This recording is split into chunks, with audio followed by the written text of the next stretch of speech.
ఇక్కడ నా స్వామి ఉండగా నాకేం ఆపద జరుగుతుంది అని విపరీతమైన దాహం వేసింది. ఇక్కడ ఒక మడుగు కనపడింది. ఆ నీళ్లు తాగి స్నానం చేసి ఈ లోపల ఉన్న నా స్వామి ఒక్కసారి నాకు సాకారంగా కనపడితే బావుణ్ణు అని ఒక రావి చెట్టు కింద కూర్చుని ద్వాదశాక్షరి తదేకంగా ధ్యానం చేస్తున్నాడు. ధ్యానం చేస్తుంటే లీలామాత్రంగా ఒక మెరుపులా శ్రీమన్నారాయణుని యొక్క దర్శనమై పొంగిపోయి పైనుంచి కిందకి మెరుపును చూసినట్టు చూశాడంతే. అంతర్ధానం అయిపోయి అశరీరవాణి నిలబడి ఈ జన్మలో సత్పురుషులతో తిరిగినటువంటి అదృష్టం చేత వాళ్ళ మాటలు పట్టించుకున్న కారణం చేత నీకు లీలామాత్ర దర్శనం ఇచ్చాను. నువ్వు చూసిన రూపాన్ని బాగా చూడాలలా అని కోరుకుంటూ నా గురించే చెప్పుకుంటూ నా గురించే పాడుకుంటూ నా గురించే మాట్లాడుకుంటూ తిరిగి తిరిగి తిరిగి తిరిగి దేహధర్మం కాబట్టి ఈ శరీరాన్ని వదిలేస్తావు. రోజు వదిలేసిన తర్వాత నిన్ను గుప్తంగా ఉంచుతాను. ఒకనాడు నువ్వు సాక్షాత్తుగా బ్రహ్మదేవుని యొక్క కుమారుడిగా జన్మిస్తావు. ఆనాడు నీకు మహతి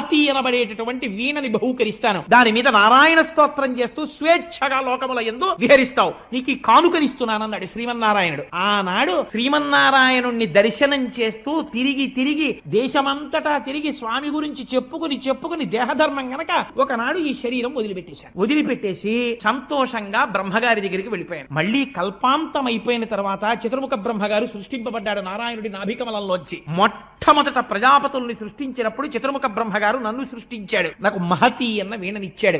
ఆ వీణ సర్వకాలముల యందు భగవంతుడికి సంబంధించిన స్తోత్రమే పలుకుతుంది. నేను ఆ నారాయణ నామము చెప్పుకుంటూ లోకములంతటా స్వేచ్ఛగా తిరిగేస్తుంటాను. నేను వైకుంఠానికి వెళ్ళిపోతాను, కైలాసానికి వెళ్ళిపోతాను, సత్యలోకానికి వెళ్ళిపోతాను. ఏ ఊరు పడితే ఊరు వెళ్ళిపోతాను. ఎక్కడికి వెళ్ళినా లోక సంక్షేమమును ఆవిష్కరిస్తాను. భగవత్ శక్తి గురించి మాట్లాడతాను. అది తప్ప ఇంకొకటి నాకు రాలేదు. వ్యాస, నేను ఇవాళ ఇంతటి వాణ్ణి ఎందువల్ల అవగలిగాను? ఒకనాడు దాసీపుత్రుడనైన నాకు నలుగురు సన్యాసులు ఉపదేశించినటువంటి జ్ఞానము ఇవాళ నన్ను ఈ స్థితికి తెచ్చింది. ఉత్తర జన్మలో, రెండో జన్మలో నారదుడిని అయిపోయాను. నువ్వు భాగవతాన్ని భగవత్కథని చెప్పగలిగితే విన్నవాడు ఉత్తర జన్మలో ఎందుకు మహాజ్ఞాని కాలేడు, ఎందుకు భక్తుడు కాలేడు? అందుకని భక్తి గురించి చెప్పవయా?